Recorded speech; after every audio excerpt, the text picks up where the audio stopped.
Dar uma salva de palmas especial para ele. Agradecer-lhes o seu sim, né? Obrigado, padres. Então, depois de vermos a atividade ordinária, entramos na atividade extraordinária do demônio, que, como o próprio nome indica, é mais rara. Extraordinário quer dizer não frequente, raro. É importante que isto esteja claro, né? A questão dos exorcismos e desses distúrbios diabólicos são exceções. A maior parte das vezes o demônio tenta os homens ao pecado. Excepcionalmente, existem uns distúrbios que ele consegue causar e que tecnicamente não são tentações. São outras coisas que ele pode produzir na vida dos homens. E a primeira pergunta que surge é: padre, mas por que o demônio tenta todo mundo? Tentou Jesus, mas por que ele possui algumas pessoas? E não todos somos tentados, mas apenas uma pequena parte experimenta estes distúrbios extraordinários. Por que uns e não outros? Boa pergunta. Por trás dessa pergunta tem outra pergunta. A pergunta é: o que dá ao demônio a possibilidade de atacar de um modo extraordinário algumas pessoas? Essas são as perguntas que eu gostava de refletir convosco agora e procurar dar uma resposta clara. Então, normalmente, primeira ideia, Deus apenas permite toda a atividade diabólica, não dissemos, mas dizemos agora, é permitida por Deus. Se Deus não quer, o demônio não atua nem com as tentações. Deus permite ao demônio alguma atividade. Já falamos um pouco, porque Deus permite as tentações, porque as tentações acabam sendo úteis para o nosso crescimento espiritual, para a nossa caminhada para o céu, para a nossa santificação. Deus permite o mal, porque do mal consegue tirar bens maiores. Deus não quer o mal diretamente, Deus permite, é diferente.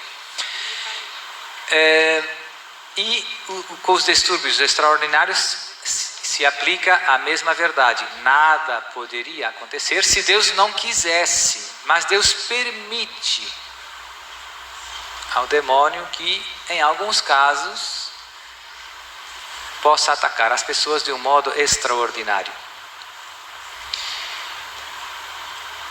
E a segunda pergunta era aquela que eu dizia: mas e o que dá ao demônio essa possibilidade? O demônio tem essa possibilidade com todas as pessoas? O demônio pode possuir todos os homens? Sim ou não? Não. Por quê? Porque os distúrbios extraordinários, para que o demônio possa, digamos que, ir para além das tentações, ele precisa da liberdade do homem. Precisa que nós o invoquemos. Só o homem pode dar ao demônio a possibilidade de atacá-lo de um modo extraordinário. Ou seja, tentar o demônio pode sem a nossa vontade. Mas esses distúrbios de possessões e essas coisas já dependem da vontade dos homens. Para que haja um malefício, voltando ao exemplo da loja, é preciso que alguém faça um ritual. Ou seja, alguém que com a sua liberdade invoque o demônio e peça ao demônio para causar um dano a outro. Sem essa liberdade, o demônio não poderia ir para além das simples tentações. Certo? É importante, muito importante. E por outro lado, que sério, que importante que é a nossa liberdade no plano da salvação. Não é indiferente o que nós fazemos, o que nós decidimos, e tem consequências no mundo espiritual grandes. Nós muitas vezes eu vejo que não levamos muito a sério a nossa liberdade. A nossa liberdade tem grandes consequências, não só na minha vida, mas na vida de tanta gente. Qual é o pecado? Quais é que são as ocasiões que dão ao demônio a possibilidade de causar os distúrbios extraordinários? Eu já preguei sobre isso em algumas ocasiões, é um tema que eu repito muito. São, tecnicamente, os pecados em que eu, de algum modo, estabeleço um pacto com o demônio, em que eu peço ajuda ao demônio, em que eu me tento associar com o demônio enquanto fonte de conhecimento ou como fonte de poder.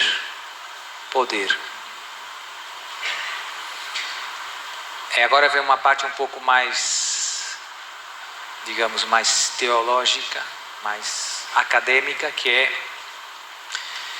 são os pecados que se opõem à virtude moral da religião. Eu vou explicar rapidamente como tudo isso funciona, mas essas ideias é importante que nós percebamos um pouco. A virtude da religião é parecida com a virtude da justiça. A virtude da justiça é uma disposição. Todas as virtudes morais são disposições do nosso coração, da nossa vontade, em relação a determinados bens. A virtude da justiça é uma virtude que está ligada ao nosso relacionamento com os outros.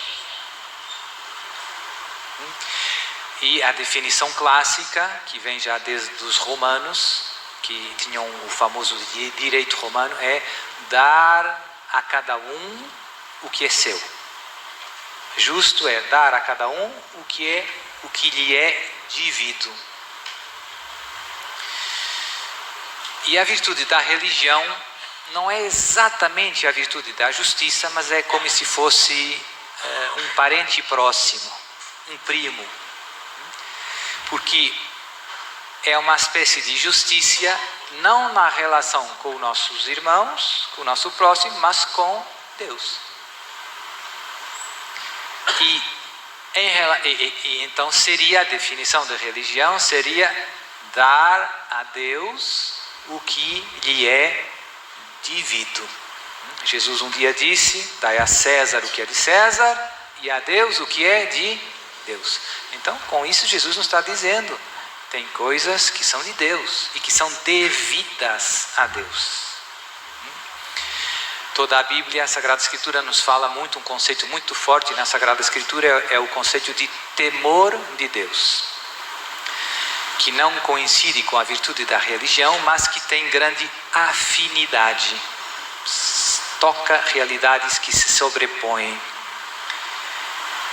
E por isso é engraçado que a Sagrada Escritura, Deus nos revelou que o temor de Deus não é uma coisa exclusiva para os crentes, que todos os homens devem temer a Deus, porque tem a luz da razão e tem a capacidade de perceber que existe um Criador, que existe um Deus, uma causa última de tudo que existe, e que esse Deus merece respeito, veneração, que merece culto.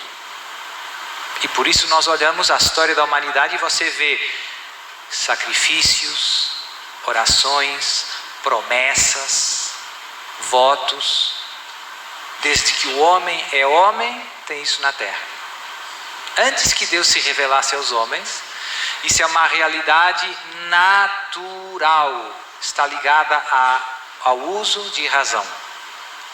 Tal como a justiça humana Para você perceber que roubar é injusto, não precisa de ser católico.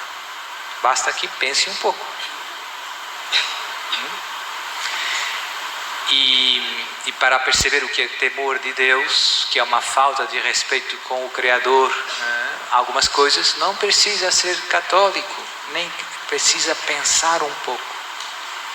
Então essa crise de impiedade que nós vivemos no mundo atual, os homens não temem a Deus, é uma coisa irracional, desumana, que não tem paralelo na história da humanidade. Todos os homens de todos os tempos foram religiosos. A impiedade era uma exceção, era uma coisa pontual. Sempre teve algumas pessoas que não quiseram saber de Deus, mas era uma exceção. Hoje nós temos um mundo, uma cultura de uma maioria de gente que não quer saber de Deus. Isso é uma exceção. Se você visse o filme da história da humanidade, assim, rapidamente, em 10 minutos, você via que nos últimos 30 segundos tinha uma coisa estranha, um fenômeno estranho, que é o que estamos vivendo agora. Isso é importante perceber, porque muitas vezes pensamos que temer a Deus implica ser católico. Não. Temer a Deus está ligado à condição humana. O homem é um ser naturalmente religioso. E ainda que na cultura dominante isso pareça não ser verdade, não deixa de ser verdade. O homem é um ser naturalmente religioso. A virtude da religião nos leva a dar a Deus o que é de Deus. Já dei alguns exemplos: orações, sacrifícios, promessas, votos, são tudo atos da virtude da religião. Como todas as virtudes podem ser contrariadas por atos contrários a essa virtude. Já dei o exemplo do furto. Justiça é dar a cada um aquilo que é dele. Se eu roubar, se eu me apropriar injustamente, contra a vontade do dono das suas coisas, eu estou fazendo um ato injusto. É o contrário da justiça. Certo? E contra a virtude da religião, existem dois grandes grupos de vícios contrários. Um por excesso, dizem os teólogos, outro por defeito. Por defeito são os chamados pecados de irreligião, como injustiça, irreligião. O que seriam os pecados de irreligião, padre? Seriam, por exemplo, o ateísmo, as irreverências. Você passa num lugar sagrado e se comporta de um modo irreverente. Agora tem muitas profanações lá na Europa de imagens religiosas. Imagens de Nossa Senhora que estão nas praças públicas e que vem gente que pinta a imagem, escreve blasfêmias, ou nas igrejas. Aqui na América Latina também está acontecendo, infelizmente, em países como México, Argentina, Brasil também, mas mais México, Argentina. Então são pecados de irreligião. A blasfêmia, falar das coisas sagradas de Deus, das coisas de Deus sem o devido respeito. Tudo isso entra nos pecados de irreligião. Está claro? E depois, do outra parte, outro grupo de vícios são os chamados pecados de superstição. E estes são os que agora nos interessam, nesse momento. Porque esses são os que implicam o tal pacto explícito ou implícito com o demônio. Implicam esta vontade de se querer associar ao demônio como fonte de poder ou de conhecimento para determinado objetivo. O uso da minha liberdade, eu estou abrindo a porta, dito de um modo simples, eu estou abrindo a porta, o coração, a essas forças ocultas para conseguir algo. O pecado, os vícios da superstição se dividem em 3 grandes grupos. Alguns teólogos dividem em mais que 3, mas o catecismo da Igreja Católica divide em 3. Então eu penso que os 3 resumem bem. Tem outros que eu penso que se podem reconduzir a estes 3. E são a idolatria, todo mundo sabe o que é a idolatria, a adivinhação e a magia. Superstição inclui idolatria, adivinhação e magia. Eu não defini superstição, mas vou fazê-lo agora. A superstição definida assim de um modo genérico seria o vício que se opõe à virtude da religião, pelo qual eu divinizo alguma coisa criada, alguma criatura ou alguma força criada que não é Deus. Certo? Divinizar, tratar como Deus alguma criatura ou alguma força criada, alguma fonte de conhecimento, alguma fonte de poder que não é divina. Aí religião seria o contrário, né? Seria não tratar como divino aquilo que de fato é divino. Não tratar como divino aquilo que é divino. E por isso, irreverência, blasfêmia, tudo isso. A superstição é divinizar aquilo que de fato não é Deus. Idolatria, né? No tempo do Antigo Testamento tinha todo o problema da idolatria. No Antigo Testamento tem muito isso. No Novo tem. E hoje as formas de idolatria são a fama, o dinheiro, a sua carreira profissional, o que a gente vê mais, né? Você faz da sua carreira, da fama, do poder, do prazer, do que for, o seu Deus. Isso implica, na antiguidade, isso não necessariamente implica um pacto com o demônio, nesses termos que eu estou falando, mas quando eu arranjo uma divindade, como acontecia muito no Antigo Testamento, e como existem ainda em algumas religiões mais tradicionais, quando você diviniza, uma árvore, né? Ou uma vaca, ou uma águia, ou algum animal, uma criatura, e você pensa que essa criatura é divina, e trata essa criatura como divina. Idolatria. E a Escritura nos diz que os ídolos não existem, quer dizer, e que os ídolos que o demônio usa os ídolos, revelar a palavra de Deus, são muitas maneiras, seja no Antigo, seja no Novo Testamento, não vamos ver agora, e que é um pecado que suscita, em termos bíblicos, a ira divina. O povo de Deus foi muitas vezes castigado por este pecado, idolatria, por divinizar aquilo que não era Deus. Ou seja, este pecado é um pecado que corrói, que destrói a vida humana de um modo muito grande. Tem pecados que não têm a consequência espiritual, que é sempre a mais grave, ofende a Deus, nos separa de Deus, mas tem outros pecados que, além desse aspecto espiritual, que é o mais importante, também tem muitas consequências temporais dentro da nossa vida. E a idolatria, quando nós olhamos a história da salvação, se vê que é um pecado que destrói muito a humanidade. E que ofende muito a Deus. Deus castiga a idolatria. Agora não vamos ver os exemplos, mas quem conhece a Sagrada Escritura tem tantos exemplos. São muitos.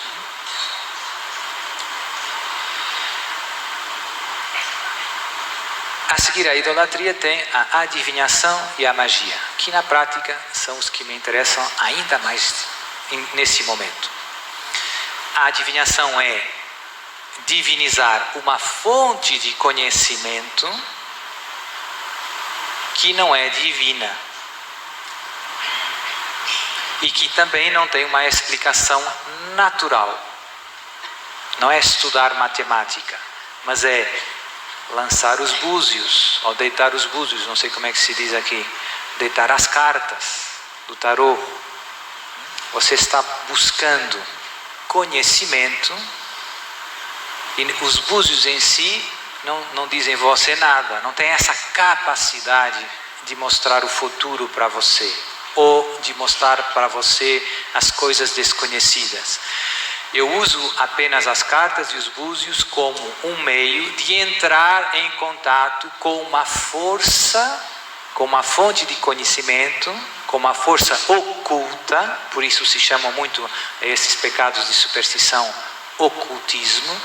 É uma força que não é evidente qual é, e a essa força eu estou pedindo que me ilumine, que me mostre.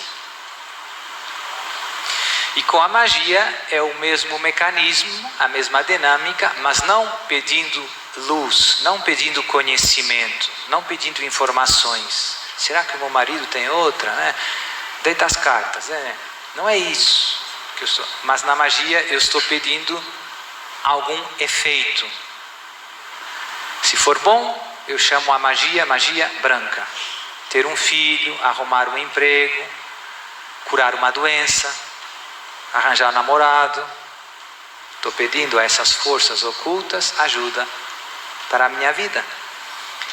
Se for para fazer mal, matar alguém, destruir um casamento, causar uma doença, fazer, voltando à história da loja, destruir o comércio, magia negra. Pedir ajuda a uma força oculta para fazer o mal, magia negra. Pedir ajuda a uma força oculta para fazer o bem, magia branca. Pedir ajuda a uma força oculta para conhecer coisas a mim desconhecidas, adivinhação. Pronto, isso é muito importante que esteja claro, né? Essas ideias são importantes, essas distinções são importantes. O que nos diz Deus sobre tudo isso, que estes pecados são pecados graves e que esta força oculta que eu explícita ou implicitamente estou invocando é sempre o demônio. Portanto, esta força oculta que trabalha na adivinhação e na magia, esta força tecnicamente preternatural, é sempre o demônio. E por isso esses pecados de adivinhação e de magia implicam sempre um pacto com o demônio, que pode ser explícito, quando eu vou no ritual satânico, eu peço explicitamente ajuda ao demônio, que pode ser mais implícito, quando deitam as cartas, não é? Não é tão óbvio que é o demônio que está por trás. O importante percebermos é que Deus nos revelou que é o demônio que está por trás, e quer eu saiba que é o demônio, quer eu não saiba que é o demônio, é sempre o demônio que está por trás, né? Essa é a verdade que devemos. O catecismo também é claro, né, nessas coisas. Vale a pena ler os pontos em que fala da virtude da religião e desses vícios, né? Embora seja muito sintético, as formulações são muito cuidadas. Então cada palavrinha foi pensada com cuidado. Viva o catecismo, viva! Então, estes pecados, como eu dizia, implicam um pacto com o demônio, no fundo, dizendo isso que eu disse agora de um modo mais escolástico, mais acadêmico, de um modo simples. Quando eu vou nos búzios, no tarô, O que é que eu estou dizendo no fundo? Estou pedindo ajuda a essa força oculta para iluminar a minha vida. E implicitamente estou dizendo: Jesus, a tua palavra é muito bonita, mas não me resolve os problemas do dia a dia. Aquilo que me ajuda mesmo são as cartas, são os búzios. E no fundo é uma espécie de adultério espiritual. Eu estou trocando a palavra de Deus por uma força oculta, por uma fonte de conhecimento que não é Deus. Adultério espiritual. Os profetas do Antigo Testamento sempre usavam com frequência a imagem do adultério para falar dos pecados de superstição. Nós estamos trocando o Deus verdadeiro por outro, né? E são pecados contra o Catecismo da Igreja Católica. Primeiro mandamento da lei de Deus: não terás outros. Cuidado. A gente se preocupa: padre, eu não mato nem roubo. E o primeiro mandamento? E o problema é que tem gente que vai na missa no domingo e na segunda-feira vai no centro espírita, ou no macumbeiro, ou como o marido que vai à casa e na terça-feira vai com a amiga. Igual. Adultério espiritual. Infidelidade. Não podeis servir a dois senhores, de Jesus. Então, eu noto que, em geral, o povo de Deus não tem muita consciência da gravidade desses pecados.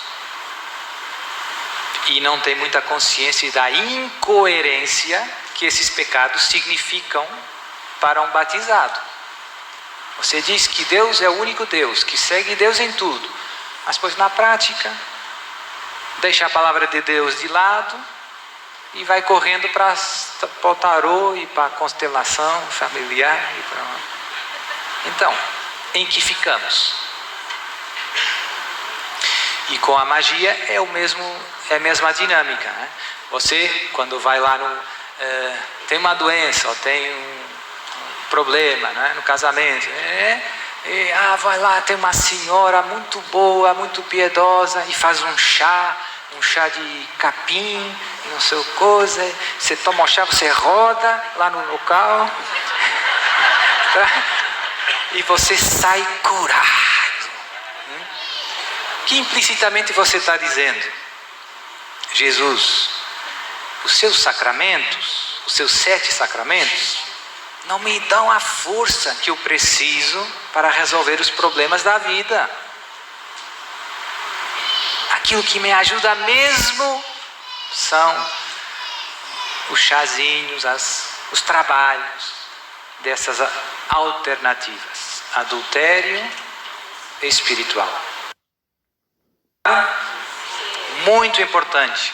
Por quê? Porque as pessoas que atendemos, infelizmente, necessitam, eu penso que 90% desta catequese.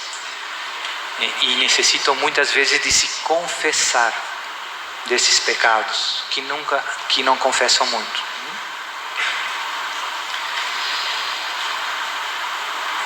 Agora entramos na lista de quais são, a pergunta agora muda e quais são os distúrbios extraordinários que o demônio pode causar. Fundamentalmente, os exorcistas e a tradição teológica distingue em 5 distúrbios extraordinários de origem diabólica. Não são tentações. São coisas raras que o demônio pode causar. Primeiro, a chamada vexação diabólica. A vexação diabólica é o que? É um distúrbio, uma atividade, um distúrbio diabólico extraordinário sobre os sentidos externos da pessoa. Visão, ouvido, cheiro, paladar, tato. 5 sentidos externos. Pessoas que experimentam alucinações, que veem defuntos, que veem às vezes o próprio demônio, mas que também veem Jesus e Maria. E isso é de origem diabólica. Não é normal as pessoas terem as vestas. Ou no corpo, que sentem picadas no coração, dores no corpo, na cabeça, na nuca, nas costas, em outras partes do corpo, que fazem exames médicos, um depois do outro, às vezes durante muitos anos, procurando uma doença, e não tem uma explicação natural. E tem uma explicação espiritual. Com os exorcismos se resolve. Vexação diabólica, um distúrbio extraordinário de origem diabólica sobre os sentidos externos. É o nível mais baixo dos distúrbios. Às vezes vemos também na vida dos santos, né? O Padre Pio, o demônio pegava ele e batia nele, mexia na cama dele, né? O cura de Ars, santos que experimentavam vexações diabólicas.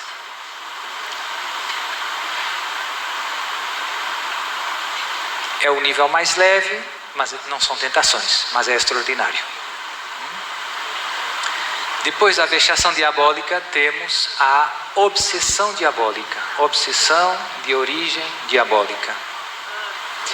É parecido, é um distúrbio extraordinário de origem diabólica, desta vez sobre os sentidos internos, sobre a nossa memória, sobre a nossa imaginação.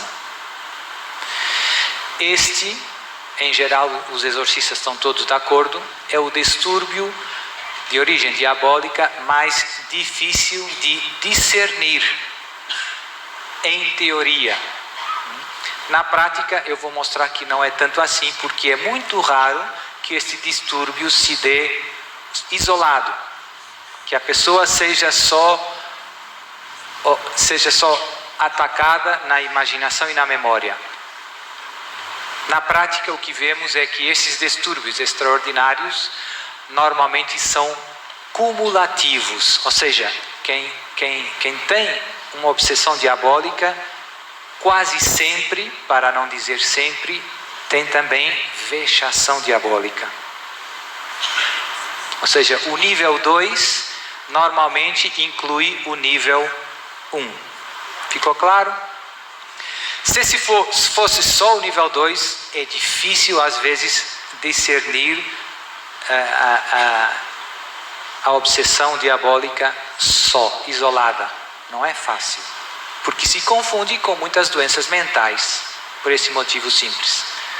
Se confunde com doenças, mas existem modos, sim, porque também, muitas vezes essas pessoas também, na sua imaginação, conseguem adivinhar coisas desconhecidas, coisa que um doente mental não pode. Como é que o doente mental sabe que eu tenho aqui no meu bolso direito? Não tem jeito. Ou como é que um doente mental compreende uma língua que ele nunca estudou? Não tem jeito, não tem explicação natural. Por isso, embora seja difícil discernir, não é impossível. Terceiro nível, a possessão diabólica. A possessão diabólica consiste num domínio extraordinário do demônio sobre as faculdades motoras da pessoa. Ou seja, o demônio, em alguns momentos, controla o corpo da pessoa, as pernas, os braços, a voz, fala através da pessoa. É isso que chamamos de possessão diabólica. Aqui os filmes não ajudam muito, né? Tem alguns filmes, O Exorcista, O Ritual, né? E sempre dão uma caricatura desses distúrbios extraordinários. Essa foto é verdadeira. É o Padre Gabriel à morte com um caso de possessão. Mas os casos reais não são bem como a gente vê no filme. Como creio que a maior parte de vocês trabalha no ministério e conhece, não gasto muito tempo lhe explicando, né? Porque penso que mais ou menos é conhecido o que é a realidade. Mas quem veja só os filmes e pegue um livro do Padre Gabriel e leia os livros, facilmente faz uma imagem do que são esses distúrbios que se afasta um pouco da realidade.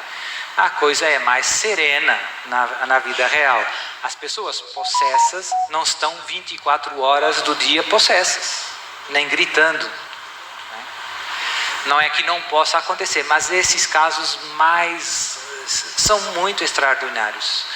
Para concretizar com alguns números, eu, nesses 11 anos, tive 400 casos de exorcismo. A 98% das pessoas são pessoas que, normalmente, você pode falar com elas, não é que estão sempre sob possessão. É verdade que no início, muitos casos pesados, no início não se consegue. Quando o demônio se aproxima do sacerdote, ou da igreja, ou das coisas sagradas, já ataca a pessoa.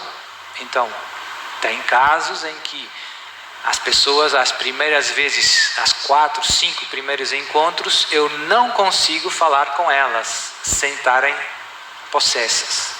Mas com o tempo, as coisas melhoram. E a pessoa tem uma vida aparentemente normal. Né? Pois quem está perto vê que não é normal, muita coisa. Né? Mas isso é importante porque eu vejo que quem não tem experiência prática dos exorcismos e se baseia apenas nos filmes e nos livros, pensa que um possesso é uma extraterrestre. É uma pessoa que vive gritando, né, e que levitando. Não, são pessoas que têm uma vida aparentemente normal, o demônio se esconde e que em alguns momentos tem as crises. Pois se o caso for mais grave, esses momentos são muito frequentes, várias vezes no mesmo dia. Se os casos forem mais leves, são menos frequentes. E as manifestações também variam muito. Portanto, possessão diabólica são esses casos mais fortes. O demônio controla a pessoa muitas vezes, quando volta nela, não se lembra do que aconteceu, do que ela disse, do que ela fez. Muitas vezes saem correndo, agridem as outras pessoas. Durante os exorcismos acontece muito, né? Porque quando nós estamos rezando, o demônio se manifesta e resiste. Então, tem todo um sinfim de aventuras, né? Ali dentro da... Importante, isso é um conselho prático, mas vamos ver nos ensinamentos, e também a questão prática. Quando os casos são muito pesados, é preciso pessoas para segurar a pessoa, é preciso um local seguro para não machucar ninguém. Então tem essas questões práticas também. Possessão diabólica, nível 3. Como eu dizia, normalmente esses níveis são cumulativos. As pessoas que estão possessas têm também vexações e obsessão de origem diabólica. As pessoas que são obsessas normalmente também têm vexações. As pessoas que têm vexações podem ter só vexações. Tanto pode ter só o nível 2, inclui o 1, e o 3, o 2 e o 1. Normalmente. Quarto caso de distúrbio diabólico de origem extraordinária.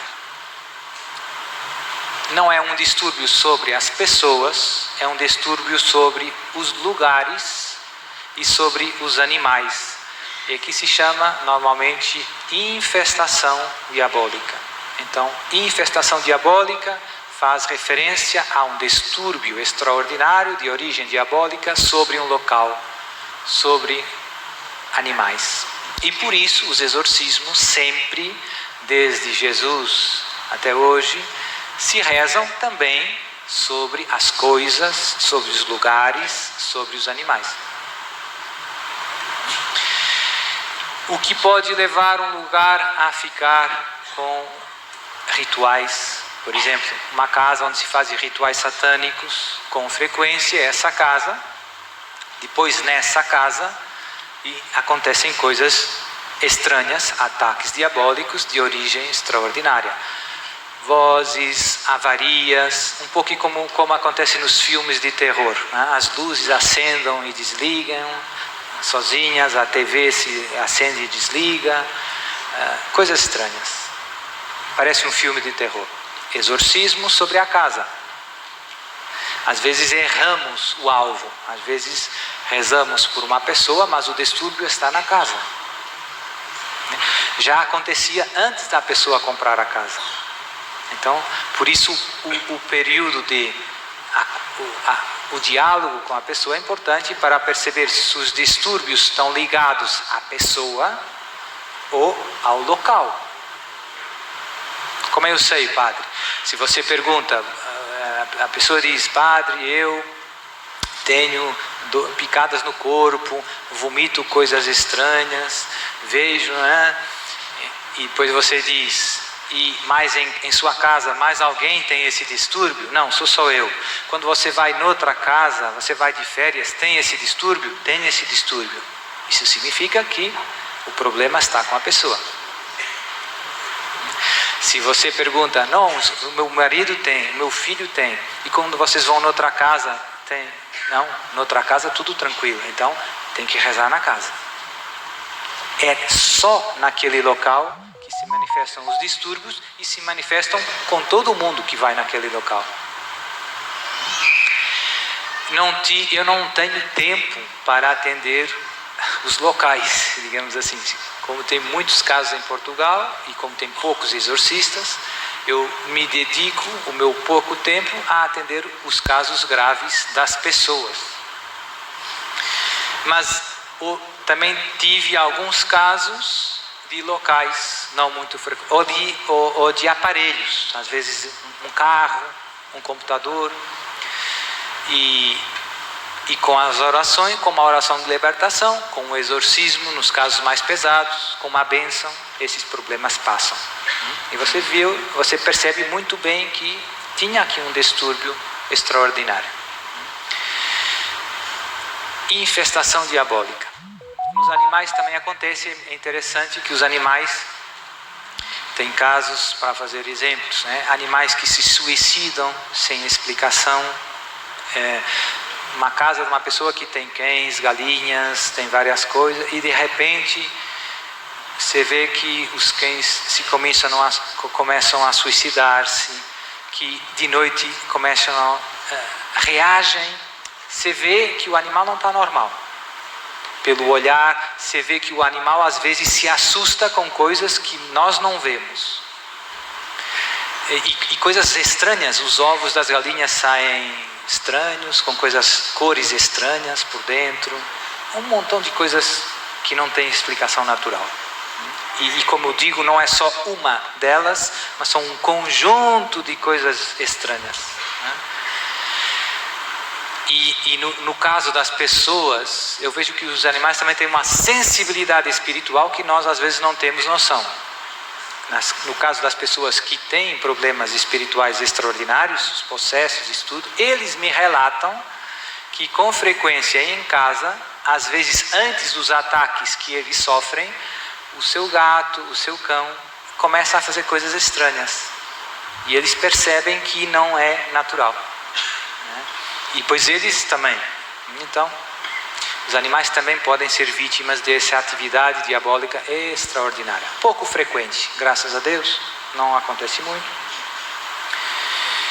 Muitas vezes usam os animais para fazer os rituais, né? Esse seria também como benefício. Seria interessante, não vou ver agora, mas tem muito modo de fazer os malefícios, e normalmente se usa sempre uma base material. Coisas, né? O mais frequente: animais, roupa, fotografias, comida, bebida, cabelos, quem tem cabelos,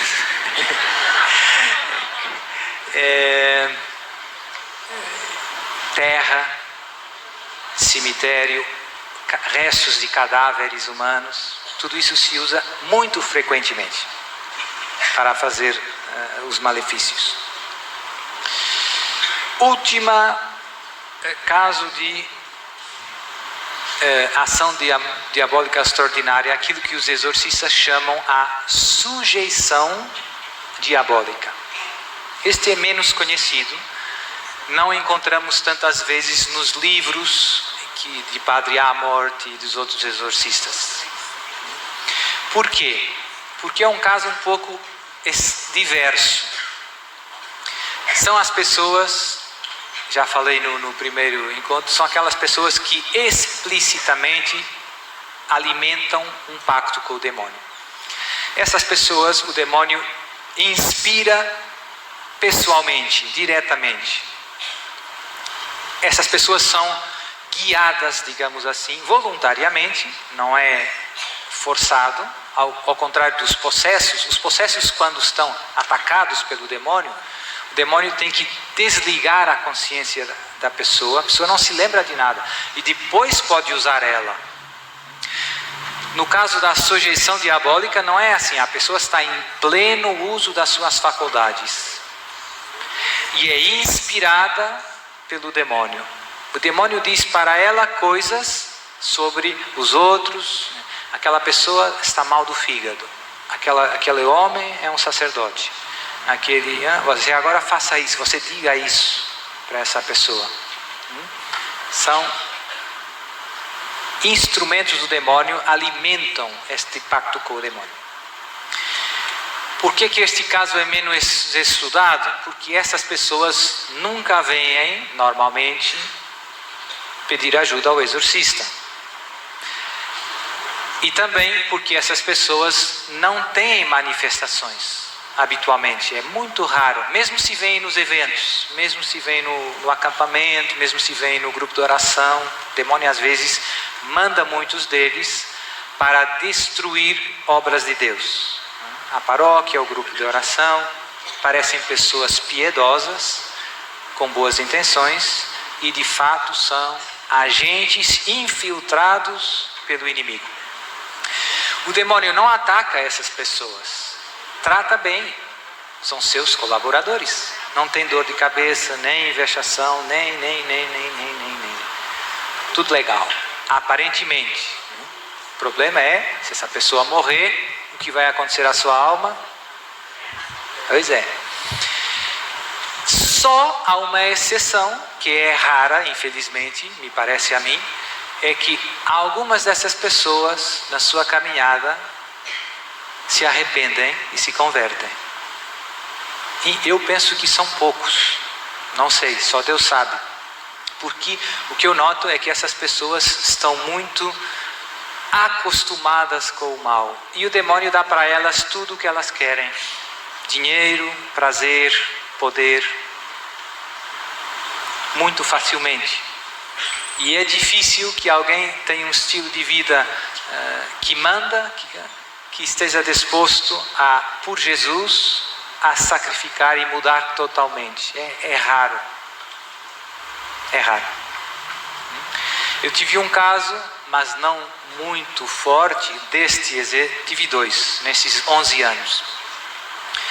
Que foi de cá no Brasil seria chamada benzedeira, uma senhora piedosa, uma senhora de missa diária, comunhão diária, rosário, ajuda na paróquia, há um montão de coisa bonita.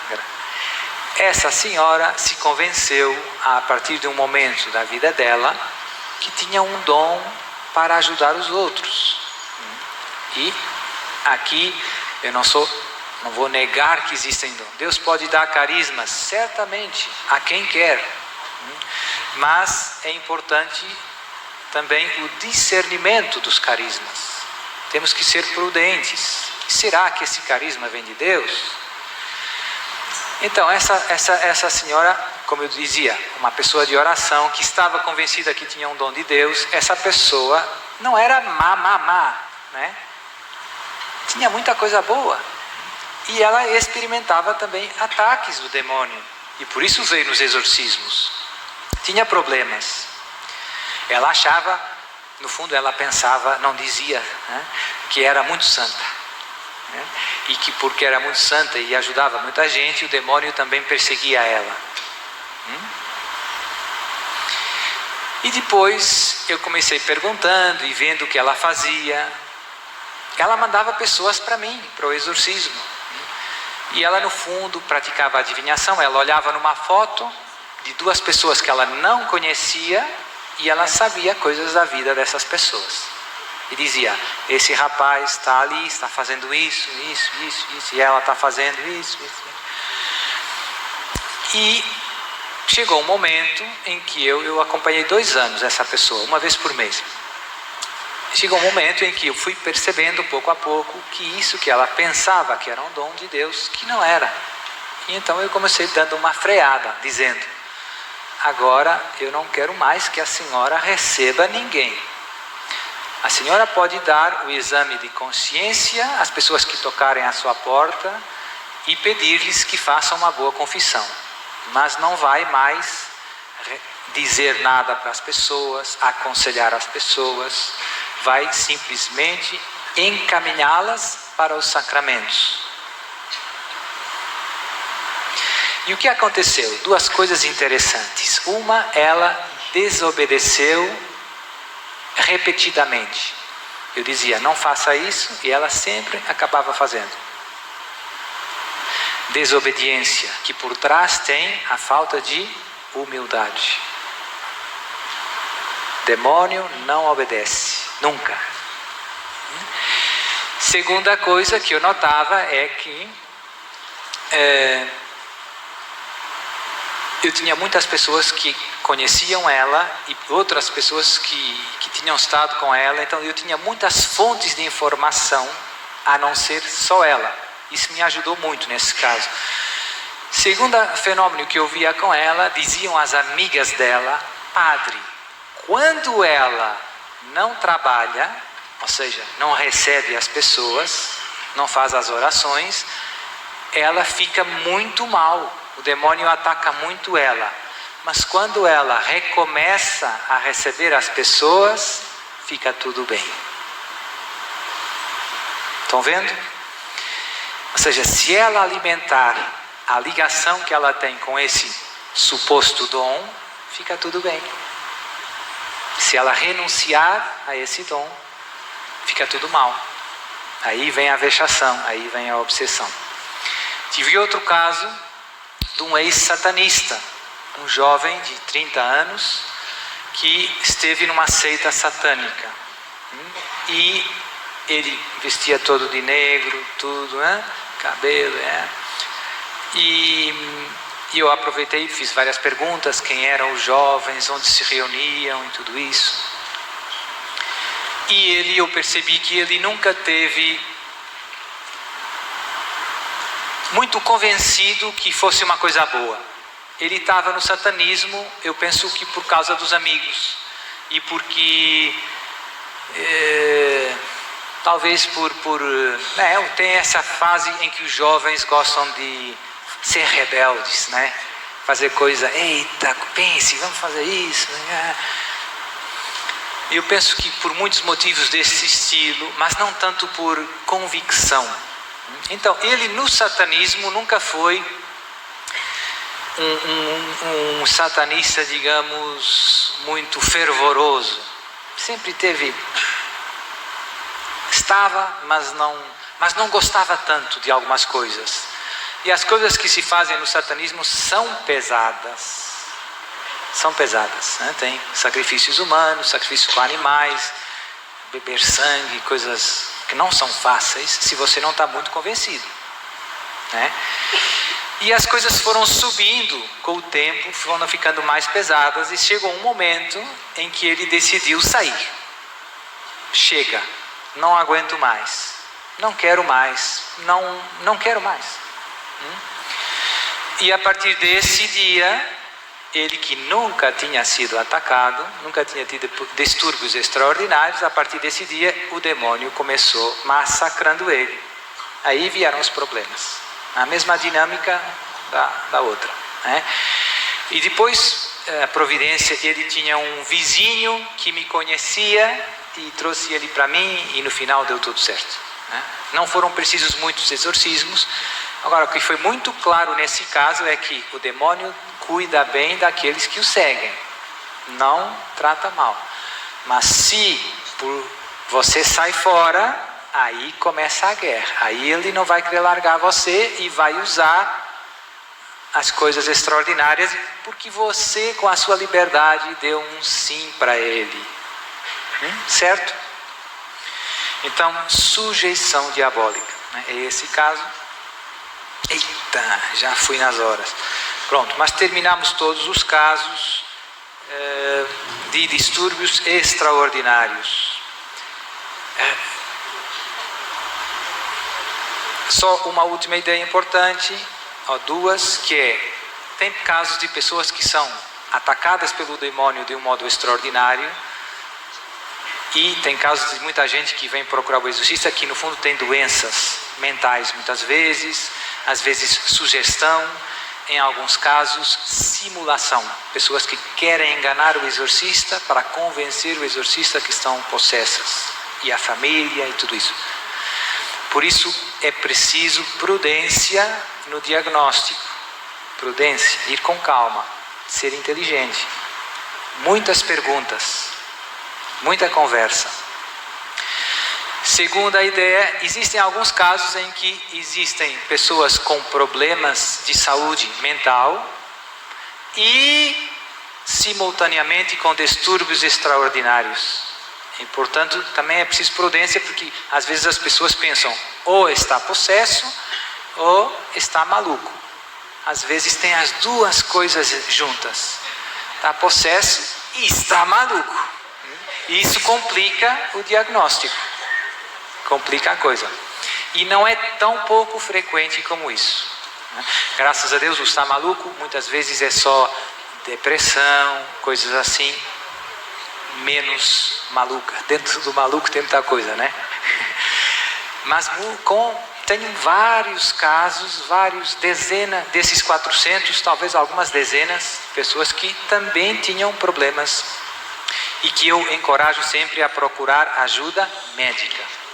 Tenho alguns médicos de confiança, psiquiatras e psicólogos, e encaminho eles para eles, e os convido a ser muito obedientes às indicações do médico, a não mudarem a medicação por iniciativa própria, enfim, serem bons doentes, humildes, mais uma vez, né? Equipa, né? Eu faço a parte do exorcista, o médico faz a parte do médico, né? E isso é importante. E a última ideia é que o ideal, como processo de discernimento desses casos e de resolução não é simples, o ideal é ganhar experiência prática junto de um exorcista com experiência. Ou seja, é muito difícil que você quer entrar no Ministério de Libertação, compra um livro do Padre Gabriel e na semana seguinte vai gritar lá para a sua paróquia, vá de retro, vá. Não vai dar certo, né? É muito útil que você conheça o exorcista da sua diocese, ou de outro, ou o padre, ou o grupo de oração que já tem muitos anos de caminhada, e você entra e vê na prática como fazer, como proceder. Eu uso muito a analogia do médico que quer se tornar um cirurgião. Um bom cirurgião não é só um cirurgião que sabe tudo sobre a anatomia, que leu o livro e que decorou o livro da anatomia. Porque na primeira vez que você vai ter que cortar e coser e colar, é muito útil a experiência, ver o outro cirurgião cortando, fazendo, cosendo. Então, também como futebol, né? Você pode ler um livro de futebol. Tudo que você precisa saber para jogar futebol. Mas é muito importante você, na prática, jogar, né? Então, essa experiência prática é um pouco insubstituível. Esses cursos que nós estamos fazendo aqui, os livros, não nos dão o que a prática nos dá. Então, eu queria que ficasse bem claro que precisamos todos de aprender com os mais experientes. Eu tive a grande graça de estar 10 anos, como estão esses dois homens aí segurando na senhora. de 98 a 2008, com o Padre Amart. Então isso não tem preço, não tem preço. Foi muita coisa que eu vi e vendo, você aprende. Pronto, então vamos às perguntas.